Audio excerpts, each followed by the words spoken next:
people always want the how-to. They always want the step 1, step 2, how you do this. They want you to say, I did this first, I did this second, I did this third. And that just ain't how. Life don't work like that. It don't work that way.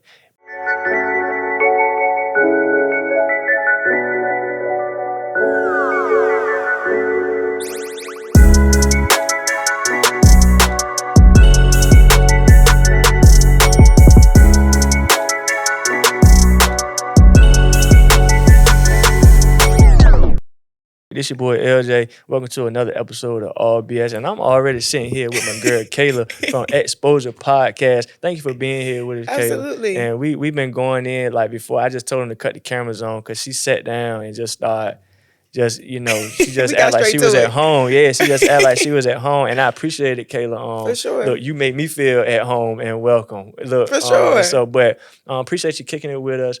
But as you were just saying, God He always there. He always with us. He don't never leave us, regardless of what's going on in our life. Before we jump back into something serious, right? You went to Hampton, right? Because I want you to, I know they got everything, but I want you to kind of tell us a little bit about everything again as well. Okay. But I know you went to Hampton and things of that nature. And before I let you tell us about yourself, on a lighter note, did you go to the game the other night? Hampton Norfolk State? I did not. You did not go to the game the other night? I saw it on social media. Yeah, I was wondering if you had saw it. It got a little spicy a little bit there. It always does. Yeah, it got a little spicy there with the cheerleaders there. You heard about that? I seen it. Yeah. I used to be on the bench getting right with them. Yeah. So Keshia went to Hampton as well too. So we was at the game.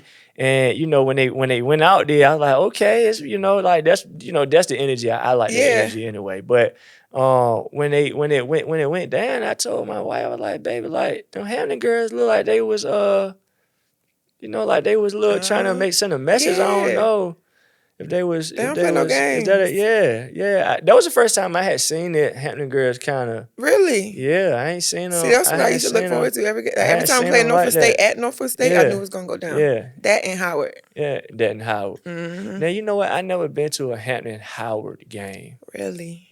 I don't know what it is now. Yeah. But I know when I was playing, you couldn't move. Yeah. Bleachers full. Yeah. Swag surf going crazy. So all right, so tell us, start from there or wherever you want to start from. Tell us a little bit about yourself. Okay. And then we're gonna jump back in. Okay. Well, like you said, I did go to Hampton. Also a hometown kid. I actually went to Hampton High School too. Okay. So I'm at Hampton High, Hampton University. Okay. I got my bachelor's in sport administration. I always knew I didn't want to play ball overseas, so I couldn't. Why you said that earlier? Immediately, how'd you know you didn't want to go pro or go overseas or anything like that? Honestly, my coach took the love from me as a sophomore. Okay. And I didn't care enough to transfer. Okay. And I was home, so I'm just like, I'm kicking it. Okay. So I feel that. I gotta be here, but I'm gonna get the most of it. Right. So I just used my status as a basketball player, hometown kid, to see what doors I could open. Okay. So from there, I used to work for the MEAC. So I played in all the tournaments. I did multimedia corporate partnerships. After I graduated, I still worked with the MEAC for a little bit. Right. Had an opportunity to work with the NFL player engagement team in Miami, Super Bowl lived. Then COVID hit. Once COVID hit, I'm like, clearly no jobs are popping off in sports. So I took a graduate assistantship at Georgia Southern, got my master's down there, and down there I was a student athlete development graduate assistant. And basically what I did was prepare athletes for life after sports. So all the important stuff that they don't teach us. Right. Coming home, I've been home about almost a year. Okay. About a little over a year. I came home last year. Since I've been home, I was a general manager of a sports performance center. Didn't like that. Okay. Quit that. And I went full-time entrepreneur. So now I run a sports podcast telling sports stories. So really just creating a safe space for the student athlete, past, present, and future. So I brought on sport professional athletes from all over just to tell their stories about the things that happen behind the scenes. I like that. Because that's the area that we don't hear much about. I like that. I wonder how much. So my wife went to Hampton. Obviously, her sister Kiara went to Hampton as well too. I wonder, even from my eyes, still an outsider looking in, but I wonder how much goes into play that we don't see you know, that's why I got the podcast to show y'all. Right. I mean, that the athletes, you know, endure. It's a lot. It's a lot, and it takes a lot of a mental strain, emotional strain on us. And they literally tell you not to talk about those things because that's not important. They pay you for the ball. You go to school to get your degree. They say student first, athlete second, but if I was an athlete, I wouldn't be a student. Right. So it's a lot that happens from both the business side, the student athlete side, coming from a lot of the Black communities. It's a lot of stuff that we go through at home that just don't get talked about. Of course, we see it now. They're starting to break into the mental health thing, but it's so much more than that. Right. And then it's like you got athletes that are on the bench in the leagues. They have stories too. True. And those are the ones I want. Because like we don't talk about those ones. The ones that rode the bench for 4 years. We'll talk about what they went through, what they saw. It's really just an all-inclusive platform for all sports, all athletes, really past, present, future, and even sport professionals, because I'm a sport professional myself, but a lot of people don't know, like, when we get to the higher corporate level, a lot of those GMs and the owners, they didn't make the team at one point. Right, facts. They got a story too. They weren't good enough to make the team, so they used it in another area. But those are stories that I feel like this generation needs to see because they only see me here. Got you. They don't know what it took to get here. And they see me in these rooms, working for the NFL, working for the NCAA, which looks cool on social media. Absolutely. But it's a lot that goes into it. One, being a woman. Two, being a Black woman, being a minority. And it's not easy for us. I agree. At all. So, and congrats on all that as well. Thank you. Absolutely. Thank Doing you. amazing. Thank you so much. Absolutely. So you almost like, I don't know if I want to say it, but like you like the 30 for 30 type. Like you almost like, you getting those stories out. And it's like, I think anywhere where people can find a safe space, especially again with somebody who's done it.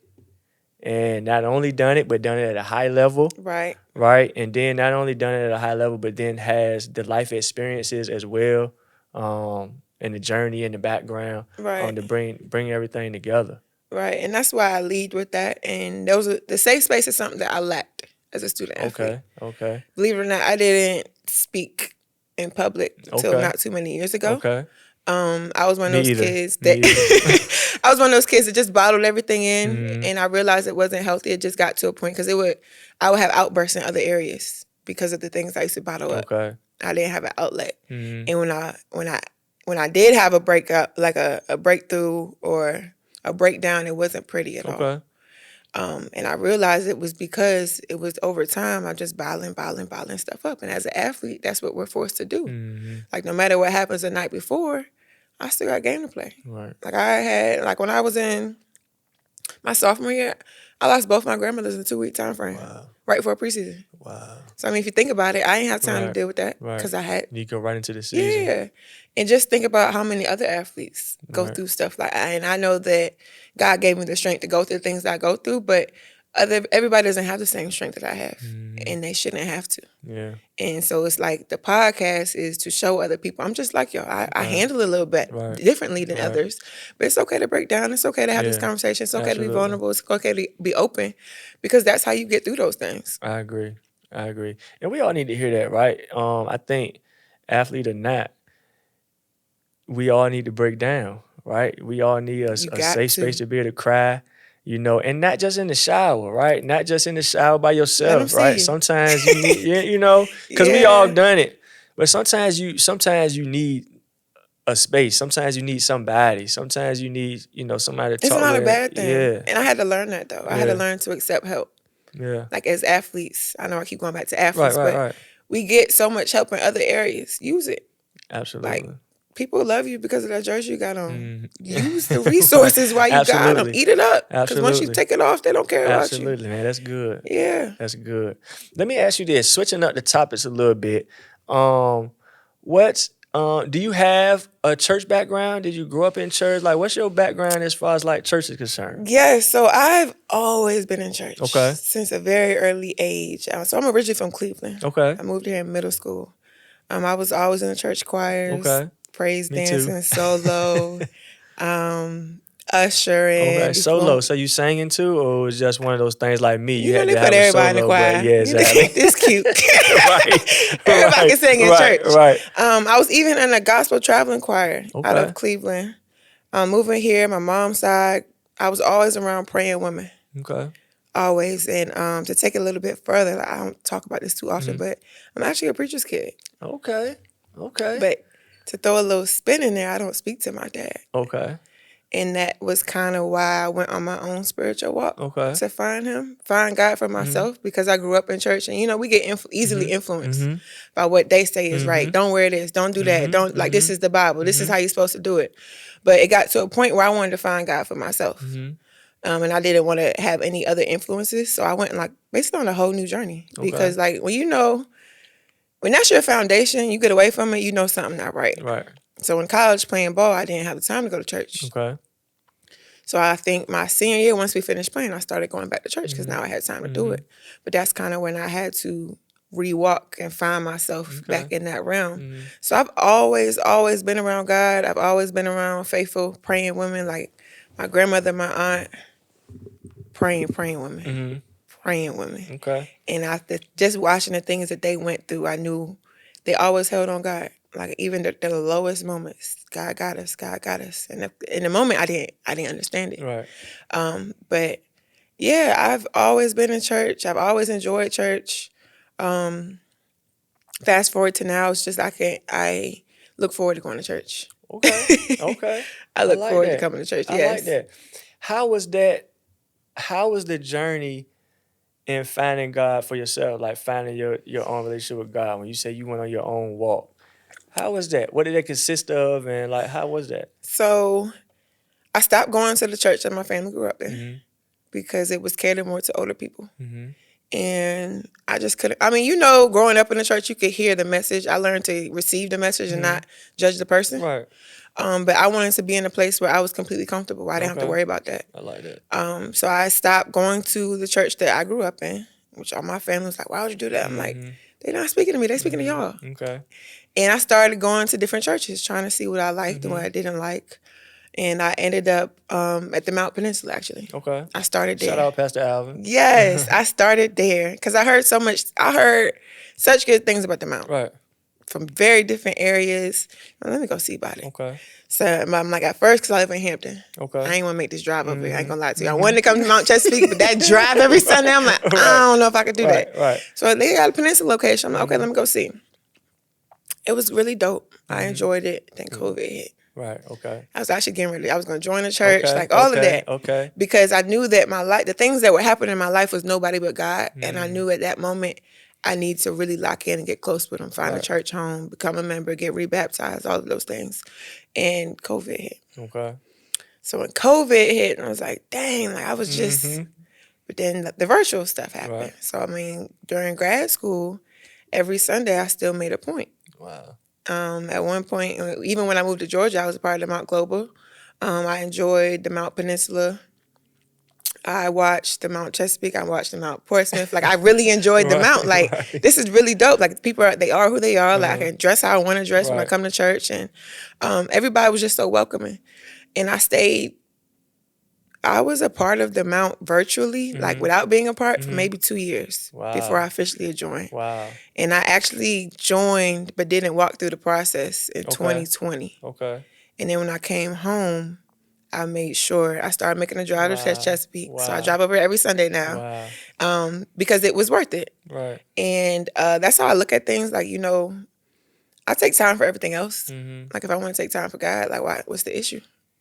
And that's how I look at things. I like that. So now I joined the church officially last year. Thank you. I got rebaptized last month. Congrats. Thank you so much. Thank you so much. Yes. So that was really my journey. And it's an ongoing journey, but I just really wanted to be close to God. I like that. And I had issues with being vulnerable. And I realized that I'm most vulnerable in the presence of God. And that's how I learned to be vulnerable with other people. Because I had to learn how to be vulnerable with myself in the presence of God. And we're doing what I do with the podcast, I have to create a safe space for other people to be vulnerable with me. Right. And those are all things I learned on my own spiritual journey. That's good. I like it.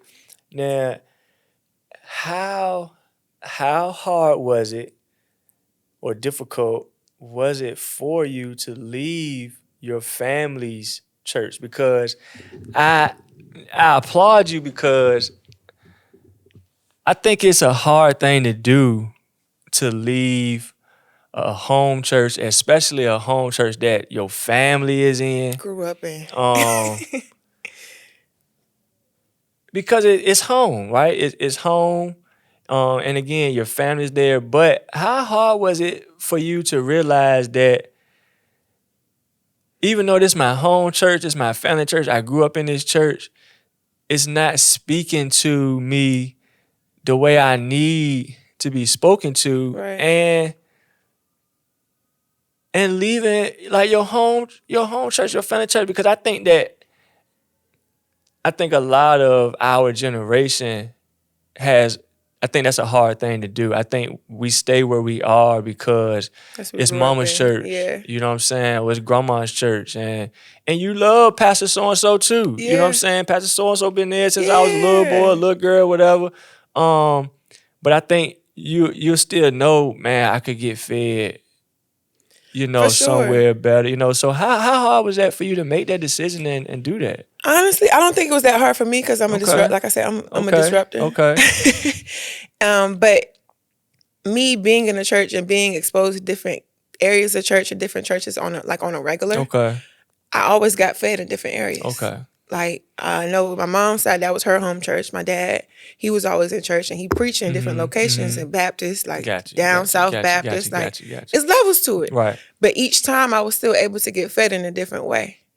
And that's where I'm just like, you know what? if I'm going to be in it, I want to be comfortable. Like, I don't want to have to worry about the old folk looking at me because of what I got on. Right. Like, honestly, truly. And I know that... So that's a real thing. So for everybody that's watching, for all the seasoned saints, I love y'all. Right? I do. We love y'all. Look, we do. We love y'all. But take it from you hearing firsthand. That's a real thing to want to be comfortable coming into church. For sure. And in that moment, I realized that a lot of my peers didn't go to church because of that. Like, what I got to wear, what I got to put on. And after thinking about it, like, dang, why does it have to be like that? God said, come as you are. Right.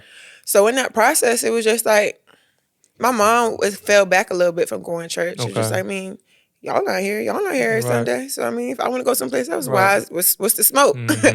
But in that process, it was like, I just wanted to be comfortable. Yeah. In whatever I felt like being comfortable in. And I have the right to do that. I agree. It's not like I'm not close to God. I agree. I'm still close to him. I'm just close to him in the way I want to be close to him. And I'm probably closer because I'm more comfortable. You feel, yeah. So it wasn't really hard for me because at that point I'm grown. Yeah. I don't gotta. True. I did grow up in a household that always went to church on Sunday, but I'm still going to church. I'm still living by what you told me to do. Absolutely. I'm just doing it my own way. Absolutely. I love that. So that's and if you've been watching, a little bit, like that's pretty much my whole thing. I told all the partners at TMP, imagine a church or having a pastor where you could do what you just saying, like you could really just be comfortable being you. Imagine not having to, even change like how you talk. Code switching in the house of the Lord. How? Imagine being comfortable enough coming into church or talking to your pastor or whoever, and just your lingo is your lingo. Exactly. Your slang is your slang. You don't feel like you gotta, put on and things like that. Like I think that's what church is supposed to be. Right. I think church should be comfortable for everybody to come. That's what he means by come as you are. So that's whether you dressing how you want to dress. Right. That's whether you was doing whatever you was doing last night. But you still made it. Or 5 minutes ago. Exactly. Come as you are right. Come as you are. Just however you are, wherever you at in life, whatever situation you at in life, whatever you dealing with in life, it's come as you are. For sure. And that's one of the main reasons I gravitated to the Mount. Because, like, when I came to church, it looked like, if I want to dress up, I can dress up. If I want to dress down, I can dress down. Either way. I can do whatever I want. Like, it doesn't matter. Like, it's so much you don't think about. Like, I don't, but some people put so much stress into, you got to have a whole wardrobe to be in some churches. Yeah. You don't think about stuff like that. Or, as I was saying before, you got to know how to do church. Or not do church or what to do. It's a lot of stuff you write that we can put into our mind that'll keep us away from. And then you write certain places, it is a little more, you got to do this here at this time or do this at that time. And so I agree. I think church should just be, again, another safe space, right? Right. Yeah. For people to just come. That's what it's supposed to be. Yeah. Like, how am I supposed to, you know, be in the house of the Lord and I don't feel safe. Or I have to worry about somebody whispering in their ear about what I got on or what I smell like or who I'm with. That's not what's supposed to be going on here. I know it happens. It happens everywhere. It's inevitable. But those are things that I didn't want to have to worry about because I've seen it done the wrong way. Growing up the way I grew up and being in the families I've been in and always being around church, I've seen a lot of things done the wrong way. And as a youngin', I'm like, I was very vocal. Me too. Got me into a lot of trouble, but me too. I was very vocal. I'm like, how are you supposed to be a man of God and you doing this? I'm not perfect, but you're supposed to be leading the church. You leading these people. You want people to feel safe with God, and you're not even doing what you're not practicing that. Absolutely. And it's like you judging me, but I'm not leading the church. Absolutely. No, I'm and sitting in it the pews. and it is a difference. It is a difference. Absolutely. Absolutely. And I mean, I think that, and I kind of just spoke about it a little while ago. It's like I don't want people to, because those things are very true, right? Absolutely. Stuff happens. Yeah. You got pastors that been doing whatever they've been doing. It's not that they didn't do it. You did it. It happened. And what we like to do in church is act like it didn't happen or we sweep it under the rug or whatever the case may be. So I think, number one, we got to acknowledge that the issues that people are bringing up are real issues, right? Absolutely. Number one, it happens. And then, but secondly, I don't want people to use those real issues that did happen and let it keep you from God. And see, that's why I feel like this new generation, just be open about it. Be real about it. I'm more likely to respect you as a preacher and a pastor if you tell me you was in the streets 10 years ago. If you tell, just be real. It happens. God save everybody. It happens. It's ministers have done a lot of unorthodox stuff. Yes. But look where they're at now. Absolutely. So be truthful about your story. So if it was me in the streets and I'm struggling trying to find God, and then I see you, I'm more likely to find him by you being open about your story. Absolutely. It's just like we were saying with you earlier. You just came in, you was transparent about yourself. And the thing about it is, because you are transparent here and probably everywhere you go, people can relate to you.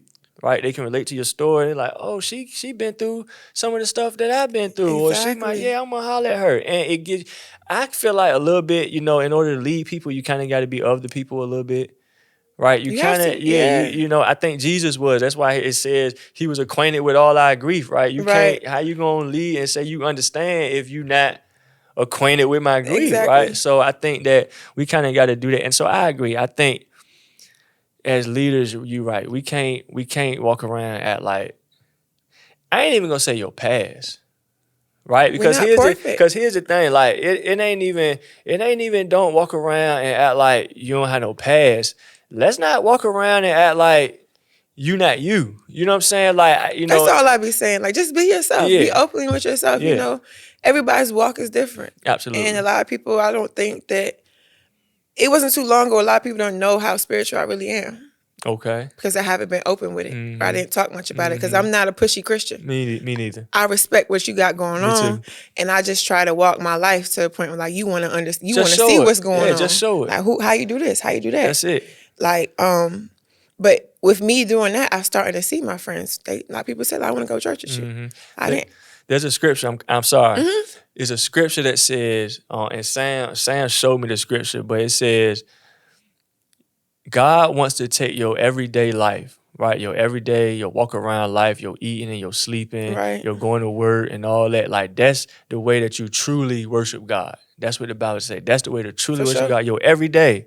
It ain't just when you come in here on Sunday or Wednesday. Yeah, what about some other days? It's also everything you doing. It's like when it says like you'll walk around life, it's just like, Kayla just being Kayla, you just holding the door open for the lady, you showing your life. Like, you see what I'm saying? It's everything. Like he's saying everything we doing is a show of worship to him. So it's our life. Like you saying, it ain't just what you talking about and what you it's your everyday, what you doing, how you living, how you treating people, how your attitude is today. Like make up in your mind that, you know what, like how you say you had attitude, I'd be like that too, you know what I'm saying? But it's like, get up in the morning and like, you know what, God, I'm gonna work on that attitude today. Like I ain't gonna, you know what I'm saying? Like that's just, you rather show it than talk about it.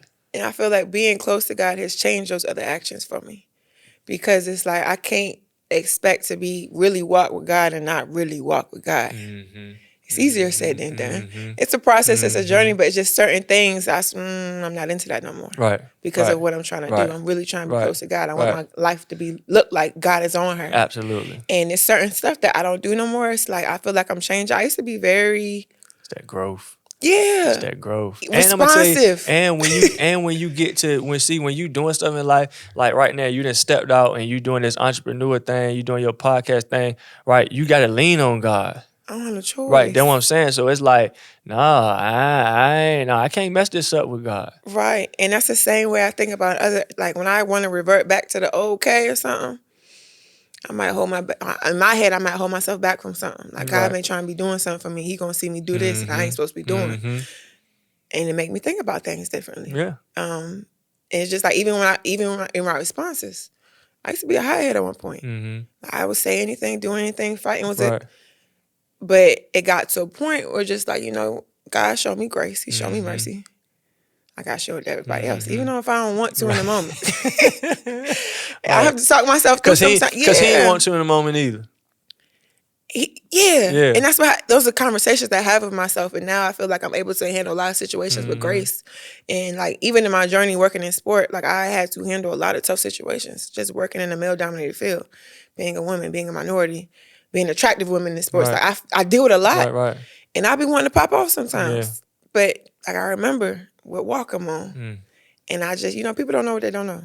So I tell people all the time, like before we get into an argument, if we're going to do anything, I forgive you in advance. Yeah, that's good. I forgive you in advance. And that was a journey in itself. That's just good. Learning how to forgive. Yeah. But back to walking that walk with God, he forgave me for everything I did to be in the rooms I'm in.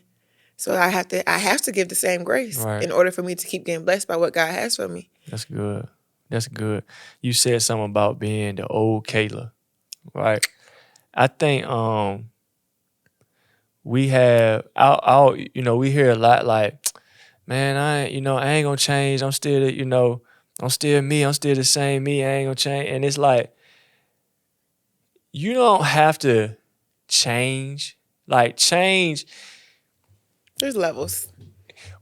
It's like it's growth, right? Growth is not change. And I think we in our generation, we stunt our growth because we so busy not trying to change. Absolutely. Like we so busy. I ain't gonna do that. I'm too good for that. We so busy not trying to, I ain't gonna change on nobody. I'm still me.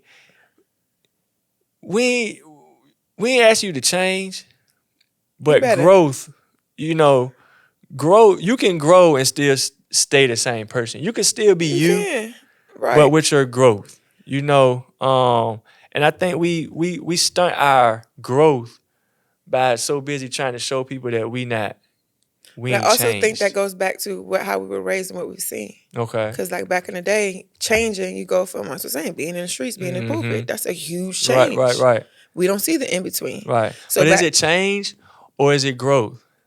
It is growth. Because for me, it's like, because for that same analogy, it's like, you're exactly right. But I'm still that. Yeah. Like, I still might go to the black party. I don't, you know what I'm saying? Like, now, Keshia might be with me and, you know what I'm saying? Like, I'm still me. I still like to have fun. But the growth is, I might not go to the black party if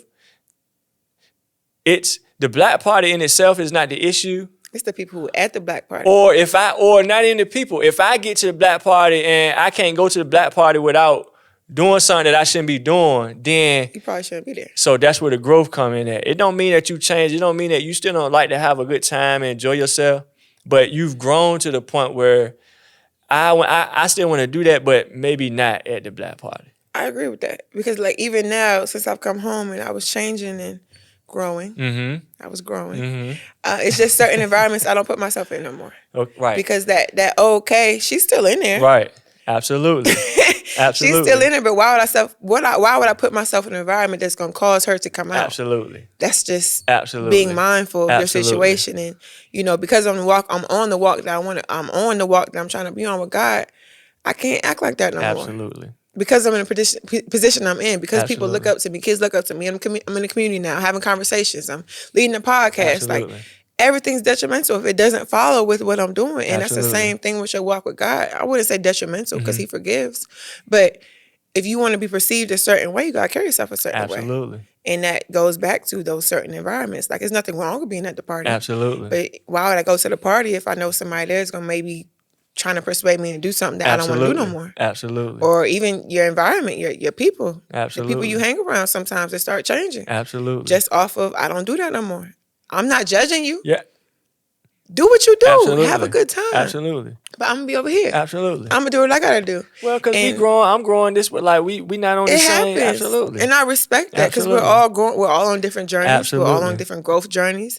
We're all learning different things. And some people may believe in this. Some people maybe believe in that. And I respect it all. Because you may find God later than I am. Like, you may be at the beginning of your journey. You may be in the middle of it. You may not be where I'm at. And I respect that, because I can meet you where you at, because I was once there too. And I feel like that's what we all got to do anyway, especially in the church, right? I think that we feel like, number one, we feel like everyone's relationship with God is the same, right? I think we just think that it's God and relationship and all of us. It's like my relationship with God is your relationship with God, and it's everybody's is different. Everybody's relationship is different, and I think not only is everybody's relationship different, but as you just said, everybody's journey is different. And so what we got to do is make allowance for that for each other, because like what we'll do is, because my journey is different, or because my relationship with God is different, I'll perceive how your relationship with God is based upon my relationship with God. Because I'm assuming what my relationship with God is and what we talk about and what he tells me that's what he told you. So if he told me I shouldn't be doing this, I shouldn't be doing that, yada, yada, yada, then he had to tell Kay that. See, yeah, and that's something I'm still learning. And I continuously pray for wisdom and discernment for that reason. Because I'm very big on only speaking to people in a way that they can receive me. Even being in leadership, being in church, like, that you can't talk to everybody like this. They're not going to be able to receive it. I'm not going to be able to quote Bible scriptures and they can hear. Sometimes you just got to talk to them. Like, this is what it happened. This is how it happened. I don't know how it happened. God talked to me here, and boom, I'm here. Some people understand it differently. And like you said, everybody's relationship is different. Just like friendships and everything else in life, that's how I relate it to. Like, the way you talk to God and the way I talk to God is not the same. Like, when I pray over people, it's a little different. I ain't, Because our backgrounds are different, right? I think we don't look at it. God treats us like, it's like how we say, he knows us, he know who we are, he know how we grow. Like, he gonna treat you based upon almost, I feel like, your personality. God know your personality. He knows all. Right. So he gonna come at you based upon your personality. For sure. And that's a great point, because I tell people all the time, like, I gotta learn really hard lessons. I'm stubborn. I'm very stubborn. And God knows that about me. He knows that. Like, he knows that. He knows that. Like, he's gonna tell me what right from wrong is. I'm still gonna tote the line and tell him, like, dang, I'm in this situation if I would just listen. But even, I've always been very stubborn. I'm going to play with fire, so I'm going to go dancing with it until I get burnt. Like, but God knows that about me, though. I have to learn the hard way. That's the only way I'm going to learn. And he's going to teach you that way. Yeah, the yellow lights don't work for me. Got to be red. Absolutely. And I think that's, number one, that's good to know. But yeah, God, absolutely, I feel like deals with us based upon our personality. And I say that because having children, I have to handle my children that way. They all got different personalities, and I have to come at them with their personalities. KJ, my oldest, I got to come to him the same way. He hard-headed, bullheaded. He like me. It's stubborn. You ain't going to make me do nothing I don't want to do. I ain't speeding up. I got one speed. I ain't know. I mean, so I got to come at him like, bro, like, very straightforward. Jackson, a little more mild mannered. He ain't as rough and hard. He getting there because KJ rough him up a little bit, but he's a little more mild mannered. I don't got to be as direct with him unless he done had some sugar and he on 10. My baby girl, number one, I find it hard to. It's like, oh my God, it's my baby girl. But when she do start again, it's like I don't even have to, like, I can look at her a little bit and she just. So it's the personality. It's everybody's personality is different. Because their personality is different, you have to know how to basketball, right? Know your personnel. Everybody on the team, you can't communicate with the same way. You can't throw certain passes to certain players. They ain't gonna catch that. They're not ready. Right. You know they're not ready. You know she's not gonna catch that behind the back. Bounce pass, can't do the behind the back. Can't do the no look. She may not see it. Timing on the clock. Right. It's 3 seconds. I might not need to go there. Exactly. It's just personality. It's For personality. Sure. Yeah. It's relationship. And I like how you said you think like that. And we don't bring the humanistic side into church all the time. Like we only think about the spiritual side and everything. But it's both the spirit and it's both. We live in this world. We on this earth. That's why he gave us this earth suit, because he know we had to navigate here. Absolutely. So not only do we got to navigate our spirituality, we got to navigate. It's the humanistic side of us as well too. I feel like people struggle with that side more so, because it's easier to come to it's church for an hour and a half and it's the flesh. do what you need to do and go home. But like you said though, it's like that's the harder part. Absolutely. It's really, if you want to walk this walk with God, you got to practice every day. It's the flesh. Don't just pray on Sunday. Don't just pray on Wednesday. Don't pray when it's hard. Yo, everyday walk around is what it said. Yo, everyday life is the way to truly worship him. Every day. And I think that I learned that my lowest moments, when I said I was a fiend for God, I was watching all sermons. The only way that I got through that time at Georgia Southern was to listen to a prayer every morning. Wow. I used to wake up at 5, work out. Wow. After I work out, I had listened to a sermon. Wow. So I knew that whatever went left that day, I had already heard God. That's good. And even now, sometimes, like before I respond to people, like something like, you ain't got nothing to say, I ain't talked to God about you yet. Because if I lean on my own understanding, it ain't gonna tell me, I ain't gonna say what I need to say. Facts. And even now, when things are going better, I make sure in the mornings I do the same thing. I wake up in the morning, I work out, and sometimes before I get to the gym, I've already listened to a sermon. Yeah. I need to get fed every day. But you know what that is? That's being holy. That's being holy. You holy. And I say that because, like, when most people, especially in our generation, we think about holy, we think about, you got to live a certain kind of way. Yeah. You walk around with the little thing on your head. You know what I'm saying? Your dresses come all the way down. We think holy, right? But holy, when I look at the definition, just Webster's definition of holy, What does it say? it just means to be dedicated to God or a religious group. Yeah. That's it. And so when you think about being dedicated to something, right? You play ball. When if you dedicate that game, if you're going to play a game and you dedicate that game to your mom or somebody, you're going to go hard in that game. For sure. Right? Dedication is not like just something you say. Like, it's normally an action that takes place once you dedicate And that's something. exactly how I had to talk to myself. Like, Michaela, you didn't get as good in basketball as you did overnight. It took time. You had to build a relationship. You had to put the work in. You had to practice. You had to train. And it's the same thing when walking that walk with God. Like, all right, if you really submitted to what God wants for you, and then I met him at the lowest of my lowest moments, like, all right, God, have your way. And you start putting him first in the morning. That's what I was going to. That's why I said that's holy, because you dedicated. When you did that, the very first thing, 5 o'clock in the morning, you're dedicating your day to God. Like, you saying, all right, God, this is what we doing today. I'm making sure I'm putting you first before I hit my workout, or right after my workout, doing my workout before I get my day started. I'm dedicating this day to you. That's why I said that's holy. Absolutely. Because when you started your day off, you won't even just doing a devotion. You listening, you watching church. And it becomes routine. Yeah. Like, it's a part of my daily routine. But before I got to that, I was just feed yourself something, whether it's a gospel song, whether it's a devotion, or just open the Bible app. Like, they used to track people was posting at the end of the year. I looked at the Bible S amount of years. Like, my ratings was a little low. It'd be like that. Like, dang. It'd be like that. Mine was a little low, but it's just like, everybody's walk is different. Yeah. I may not have to open the app every day. Sometimes I go to YouTube. Right. Sometimes whatever it is, but sometimes another podcast. Sometimes you watching something. Absolutely. But I know that I'm able. Like, when I don't listen to God, or I don't give myself that time in the morning, my whole day is off. Because that's my routine. Like, being a basketball player, you have a routine. You have a schedule. They throw you off. And they tell you all the time, like, I don't have time to do that. You make time for what you want to make time for. Absolutely. People ask me all the time, like, how do you hear God? How do you build a relationship with him? You got to read. I tell people that all the time, too. Yeah, you got to build a relationship, whatever that look like for you. Like, how can you hear him? I say, you know my voice, don't you? You had to build a relationship with me. You had to spend time. Because the only reason I know your voice is if I spend enough time with you. I don't know your voice if I ain't spent no time with you. And that's what I tell people all the time too. That's the common question. How you know when you hear God's voice?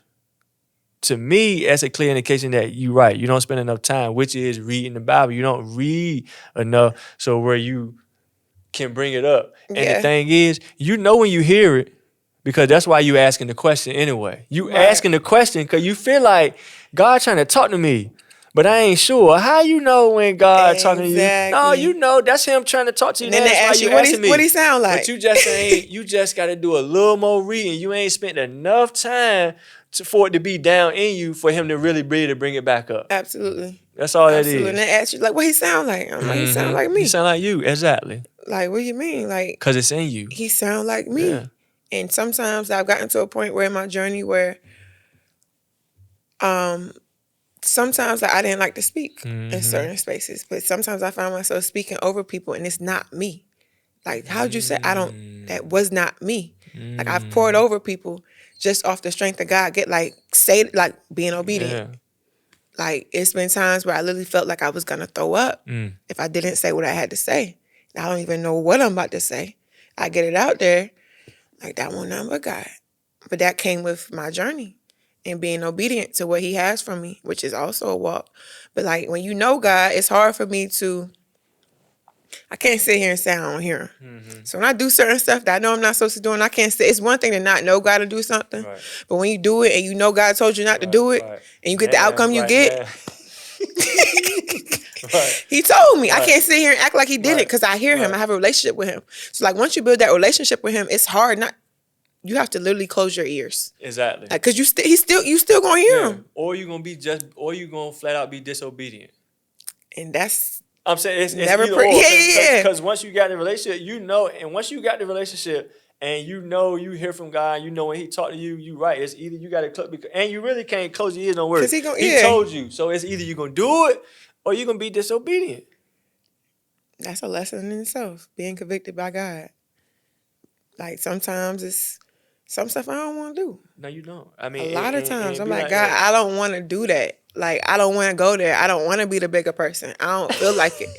Like, I don't want to I don't want to forget him right now. Okay, and so when those times come, do you always get it right? No. Absolutely. Nah. And sometimes, like, I know I'm wrong. That's my point. But that was my point. I was just trying to be honest. Like, for people that say that when God talk to you, when you hear God's voice, okay, it is what it is. When he say something to you, you either gonna be obedient or you're gonna be disobedient. You heard what he said. He told you to pay for that lady at Wendy's. He told you. You contemplate. You ain't do it. See, them the ones like, you ain't do it. You contemplate, yeah, you sure. Yeah, that's why he told you. Cause it wouldn't even came to my mind if it weren't from him. And that's what I just said. That's what I tell people all the time. The very first time I gave some money, everybody said, man, how you know God told you to get that money? Because I would have never told myself to give me that money. So that's what I said. So if you find yourself in Walmart and the thought come across your mind to pay for somebody, they want you. Yeah. So now what you do is you come up with every reason. Man, there's people behind. I can't. You come up with every reason why you feel like you can't do it. You try and talk yourself out of it. So it's either you're going to do it or you're going to be disobedient. And sometimes, I agree with Kay. Sometimes you be disobedient. You didn't talk yourself out of it. I know you told me, God, and I try to come up with a good excuse or a reason why I couldn't get it done. Oh, man, I ain't had no time. Or you disobedient. For sure. You was disobedient. Go ahead and ask God for forgiveness and hope that, he give you another chance to get it right. And it's not always monetary. Absolutely. It's not always monetary. Yeah, mine specifically was giving back to my community. Okay. Like I said, I don't like talking. And for a minute, I ain't like kids. Like, love kids, but I like to give them back. I like to give them back. Right. But it's like when I came home, it was a lot of opportunities that came just off of what I've done. That I used to stay low. I ain't going nowhere because I know what's going to happen when I start letting y'all know I'm around. Y'all going to want me here, you're going to want me there, and that's being selfish. I mean, in my head, I'm allowed to be that. Right. But it's certain opportunities that came because I have to tell myself that, like, a lot of people ask me to come talk to their kids or come talk to this program, come have a conversation. I got this girl I want to mentor. It's very overwhelming. But once I made the commitment to really walk in my calling, that was a part of it. So a lot of times, like, bro, I'm tired. Like, I don't feel like talking to these kids today. But I still go because clearly it's a child there that need to hear me. Yeah. I don't know who it is. I don't know what's going to happen when I get there. But this invitation is not happening by coincidence. Right. And that's how I look at life, really walking that walk with God. When you hear him, you know it's him.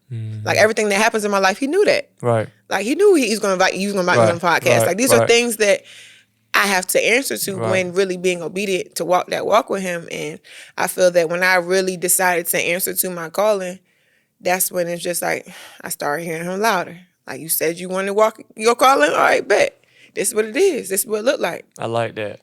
So when you started to answer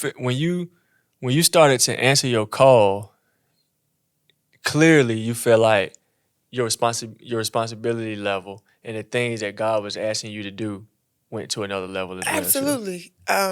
From my actions, from tithing to literally everything. Because I literally told him, all right, have your way. Yeah. Like we had a conversation. Have your way. Have your will be done, whatever that looked like. Just a straight up real conversation, just like we talking right here. Yeah, I submit everything to you. Yeah. Like, I want you to lead the way. Like I take my hands off. I'm jumping back in the passenger seat. The driver's seat don't get me too far. Like really take over my life. And it came with a lot of responsibility. And that's when back to changing my environments. But I can't do certain things because it comes with responsibility. I'm held to a higher standard. And being young, still like having friends and doing certain stuff, it's like, if it was never uncomfortable for me because I was that adamant and walking what God wants from me. And I want him to show up in every area of my life. And if he wants me to be a liaison in the community, in the sports community, and he wants to use everything I just went through to, all right, bet. Like even to me speaking and being vulnerable, being as transparent as I am, I have to be transparent because that's how I was healed, by having conversations. So if you can see that I went through all of this and I'm here talking to you about God, he could change you too. He could meet you where you are. He met me where I was at. Absolutely. He'll meet you wherever you're at. Absolutely. And that made me that much more relatable to have those conversations. And even I feel like he called me to start having more conversations about him. Like, are you talking sports? You talking this? Like, what about me? Yeah. Yeah. You having all these conversations, what about me? Yeah. And I heard that. Yeah. I felt that. And that's when I started being more open about my walk and my spiritual being. And just like a lot of people that's known me for years, like, because I never knew you was a spiritual. Right. I just never talked about it. That's good. Like, I've always been this person. Right. I just never talked about it because growing up, sometimes people look at you crazy. Yeah. Or having conversations about God and spirituality, it wasn't a thing until it is. Absolutely. But you know what? I said before I wanted to make church cool, and I like what you just said. Like I want to make that, like, let's make it a thing, right? Let's make talking about God, like let's make it a thing, like let's make it cool, like let's make, like, it takes people like yourself to make it like cool to talk about God and talk about your relationship with God and be who you are. I think that in this season, you are who God wants to use. Like, I think it's those people who don't mind being transparent. It's those people who, not just rigid and locked into what church was. Right. And being open. I think he's using people that wants to be open to being used however he see fits to use them, right? I think that it's just the season that we in. For myself, just not a traditional pastor at all. Yeah. I don't know how to be. I can't fake it. But you're very open with that, and that's what I admire about you. Yeah. Like you've, even in the pulpit, you're open about that. Yeah. And that's what they need to see. Like, you coming with a hat on. Right. You might have J's on. Right. You might have whatever you got on. Right. But that's what attracts other people to Yeah. you. And that's what our generation specifically needs. Like, show up as yourself. Yeah. Be yourself. Like, Yeah. don't make it seem like I got to put a 3-piece suit on to be here. Yeah. And that's kind of where the disconnect happened. Because growing up the way we grew up, and these new kids, they different. Mm-hmm.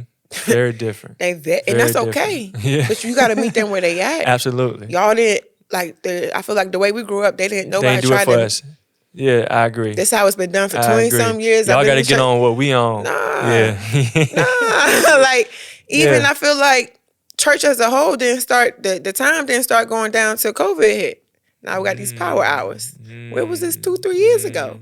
Yeah, why we got to be in church? No, definitely. Before COVID, church was still longer. 3 hours. It's definitely shortened up since COVID. And that's another thing. Like, people dread going to church because I'm here all day, like my whole Sunday. Yeah. I can't get away for an hour. Absolutely. And that has also, I feel like, grown people to come to church. Yeah. Because I'm not spending my entire day. Yeah. Like me growing up in church, I used to get there 6 a.m. early service, Bible school, Absolutely. Sunday school. Afternoon church. Afternoon church. Then you got to sit there and, fellowship with the people afterwards. Don't let it be communion Sunday.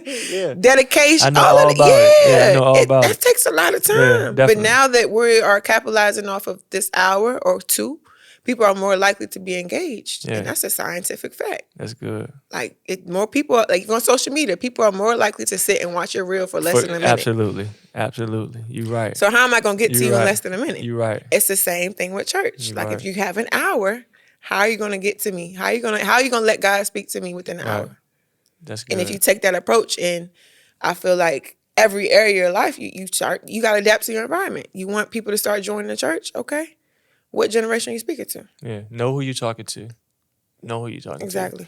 Now, like I said, Kayla, I think that this season is people like yourself that God trying to use in whatever area. I know you're doing sports and all that, but I think that it's still, you are the prototype of what I feel like God is using in this season. So, Kay, continue to do everything that you're doing. I ain't even gonna sit here and try to recall everything that you're doing. You do a whole lot.